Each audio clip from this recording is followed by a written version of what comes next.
So welcome back to the episode where Kim finally beat it. She finally did. Wait a second, what did you beat? Xenoblade Chronicles Definitive Edition. Finally, only 170 hours. Just a few hours. Just a couple of hours here and there, you know. It never added up. No. My God, you've been doing that for about 9 months. Yep. 9 whole months. 9 months, which is absolutely ridiculous. But today, we're going to ask Kim what she thought about the game, her favorite bits, and some things that maybe you didn't like as well. Yes. So I know you have some notes. I have a couple notes. I just want to keep on track with what I did. Yes, because this game is so big. There's so much to it. Mm-hmm. And I'll come in at the end and talk about some things that I liked and some things that I thought were kind of ridiculous at the same time. Yeah, We're just going to have a discussion. A discussion, for sure. So let's start at the beginning. What's the first thing that you want to talk about with this game? I want to talk about the character appearances here. Okay.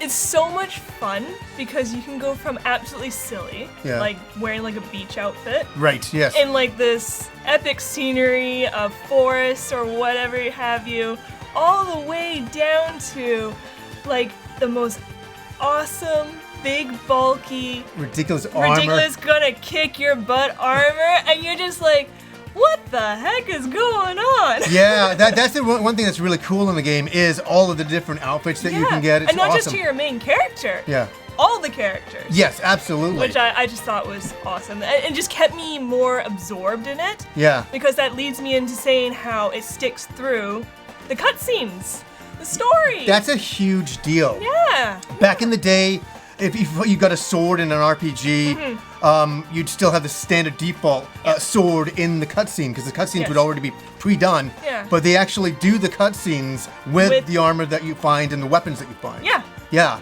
It keeps you involved. Keeps you involved, and that reminds me of Dragon Quest IX. That's when when I first started doing that, where it kept the outfit throughout the story. Yes. And you could totally customize your outfit, and you could see your characters running around with that little sword, and it's like, yeah, that's my little sword, you know, I picked that. And that's what's kind of cool, for sure. Yeah, it makes it customization, basically, is what it is. And it makes it way more personal. Yeah, you know, that's I the like main that, thing. definitely. And I think the big thing I want to talk about this game, what kept me addicted to the game, was the quests.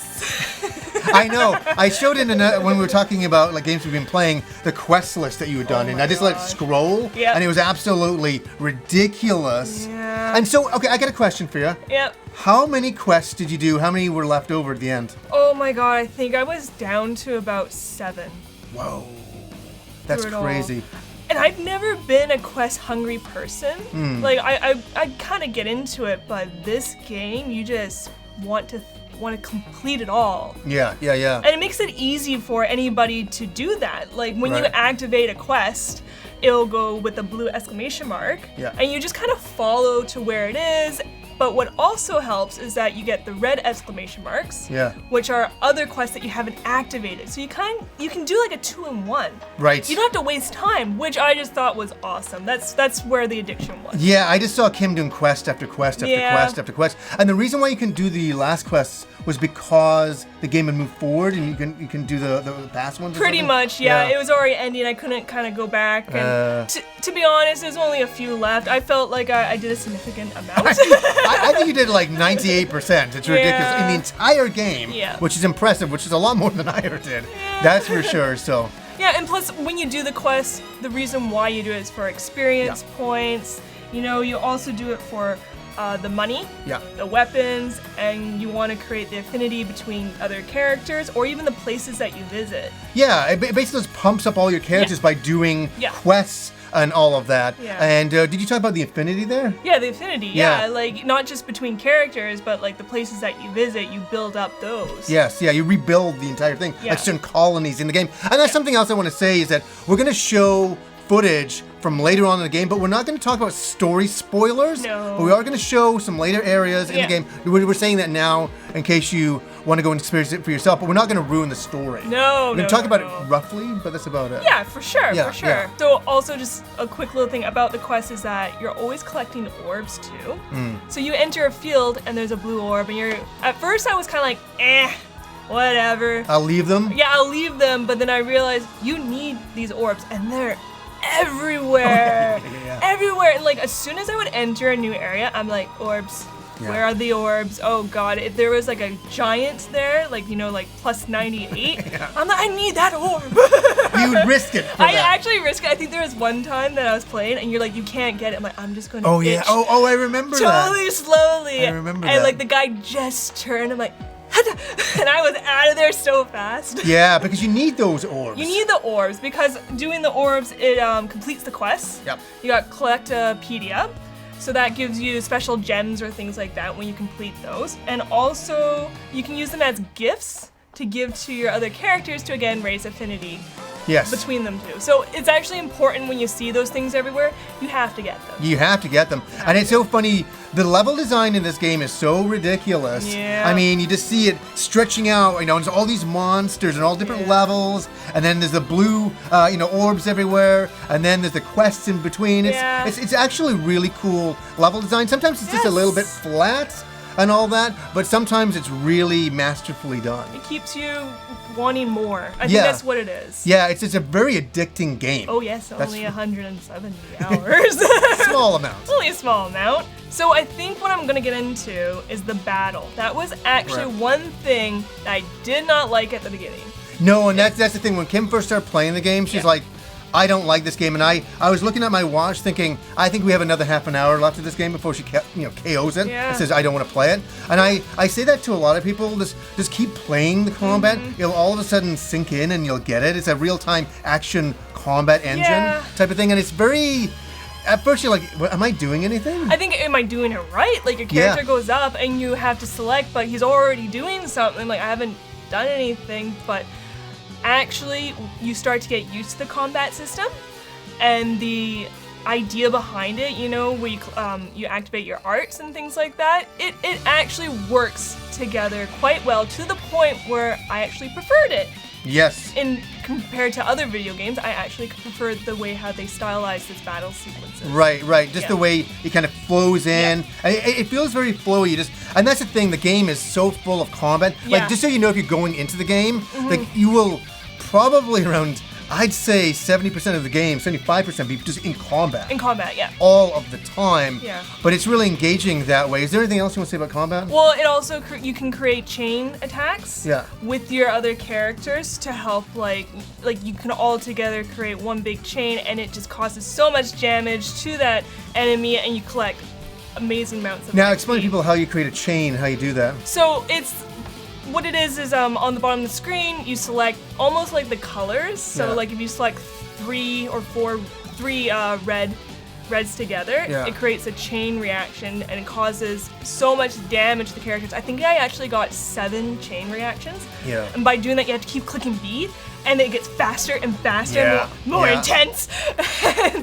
It's just remarkable. That's kind of, it's funny they use that in Xenogears. It kind of started there with button presses and things like that. That's where that kind of began from and all that, but they really masterfully done it in this game. And to be honest with you, when I started playing the game, I didn't like the combat as well. I remember going, I don't know about this game, and then all of a sudden I'm like, wait a second. There's a beautiful flow to it, and then all of a sudden you're just in it, and then when you go to an enemy and you can't defeat them, and you're like, I'm coming for you later. Yep.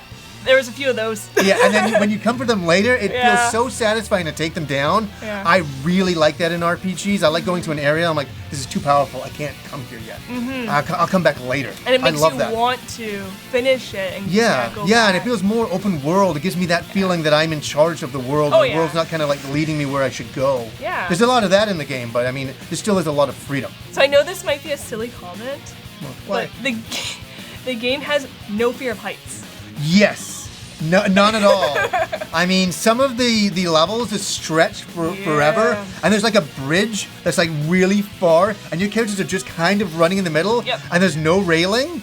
If you have a fear of heights and you really think about it, you're like, this is insanity. There was a few times where I was like tripping out because my guy accidentally fell and he just keeps going and the controller's shaking. I'm just like, Yeah, no, the level design is really funny in that sense that there is just no fear of heights for these characters are the bravest characters in the entire universe. I got an achievement unlocked, I think, once because I was like jumping off like some ridiculous ledges. thing. Yeah. No, but I mean, just running around and the distance and how far up you are because you are, no spoilers at all, but you're on 2 giant titans. Yes. And it's just ridiculous, and you're on giant heights within that. Mm-hmm. And it's a really weird, interesting world setting. Yeah. And Monolith really likes to play with that, these weird, unusual worlds, and stretching it out a little bit and all that. But that's the funny thing. Where are the rails? Sometimes there is, which you're just lucky enough to have them, but if you don't, you have to be really careful and not to push that auto run. Oh, gotcha. So that's one thing this game has, which is great, especially when you're collecting orbs, is auto run. And at one time I accidentally did it, and I went right off the rail, and I went right down. I'm like, well, there goes my guys. And then so many times actually where you have to jump down to get an orb or to get something and all of that. That's the fascinating thing, and they design the game in that way. Yeah, to play with it. Yeah. So sometimes you'll go to an area like the orb, the quest is not here, and you'll have to go way up and then fall down onto something that was here. Yes. And that's what's kind of wild. So the big thing in this game, and the one thing we're not going to spoil, we're going to kind of lightly talk around it, is the story. Yes. What did you think about the story? I thought it was unique. I mean, like you said, we're on 2 titans, which is like, it tripped me out when I asked you about. I'm like, is that right? You're like, yep, you're on some titans. I'm like, oh god, just thinking about that idea would be weird. Yeah, it's weird. And they go into like why the titans are there. I mean, you got basically Holmes versus Mechanism, like machine people, and just the battle and the fighting between them, the war that's happening. There's a lot. Let's put it this: there's a lot of history there. Yes. And this is why we don't spoil because there's a lot of twists and turns. Oh yeah. And some of them are really good, and it's pretty wild. The one thing that I do want to say about the story, it reminds me of Lord of the Rings. Yeah. That's like, you mentioned that. I'm like, that's the perfect way to describe this game. Because the game, you feel it ends, and you're like, okay, that's the end. And then all of a sudden, you're going for another bunch of hours, and you're like, it's like, what? We're still going? We're still going? And then all of a sudden, you get to the end of that, and then there's another plot twist, and it keeps going, and then that ends. And then there's another, it's plot twist within plot twist, and it kind of bakes you noodle after a while. You're like, I think I'm keeping a hold of all of this. I think I am. And the bad guys, I'm not saying anything because I could just ruin it. It's so easy to do. It like got to the point where we were sitting there, we were like, both like, whoa. Yeah, it's a pretty wild ending, to say the least. We won't show it or anything like that. Ending, you know what I'm talking about, is absolutely trippy and wild. Trippy, I think that's the best way. Yeah, without saying it, but I've said, and I stand behind it, this is a 10 out of 10 video game. Yep. Because of the amount of hours you can get out of it. Yes. The characters, your main character goes on a journey that is unexpected, and you get to find out all about him. Yes. Oh, his backstory. It's ridiculous. Just for him alone is ridiculous. Never mind all your friends that come along, and you get to know all of them. And you get attached to the characters, and I remember coming in, and Kim was like, oh, don't say anything. I'm just listening to the story. She was like so into it. It was like so funny. But I really definitely recommend the game to RPG. If you're an RPG fan and you haven't played it, I really recommend it. I mean, you can't go wrong. Like the graphics, I'm not saying anything. The Nintendo Switch is a very great system.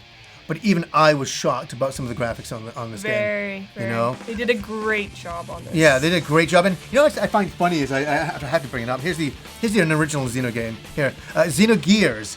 And it's, a couple of CDs, and it's so funny. This was a big game, it felt at the time, where this game is absolutely massive.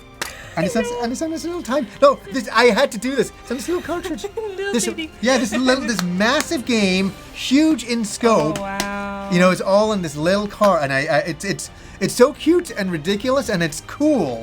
I mean, we've come a long way. I don't know. Is there anything else you want to say about Xenoblade Chronicles? It's 170 hours. It's all over with now. Yeah. How do you feel that it's over with now? Like an accomplishment. Yeah. I actually felt like I did an accomplishment. Yeah. And now I want to play more. Well, we decided to take a small break from big games. I just finished Ys 9. Yes. You just finished this game. 9 months. 9 months on it. I mean, so we're just gonna play a lot of smaller games that we want to catch up on, and then get back to a lot of the bigger games. But what would you give? Okay, I haven't asked him this before. What would you give it out of 10? And be honest. 10 out of 10. Ooh, I give it 10 out of 10 Yeah. You did a great job. Yeah. I mean, Wow, guys, loved it. Yeah, please give it a try. Yeah, please give it a try. Yes. And the music, I mean, the characters, the fun. There's a lot of fun moments in there. There's a lot of shocking moments in there. There's a lot going on in this game, and yeah, the level design is ridiculous. It's ridiculous. As I say, my only gripe is sometimes it's very. We talked about it. Sometimes it's very flat. And it's like you're going from one section to the other. It's a long haul. Yeah. But I'm not knocking it because of that. I like the open worldness, and that's cool. So I ain't knocking the game at all. Any final points? Just play it. Let me know. I want to know what other people have to say about it, to be honest. Absolutely. I'd love to hear what others what they think about Xenoblade Chronicles. Yeah, it's an excellent game. So Kim finally finished it. She beat it. I beat it. She beat it. Anyways, guys, until next time.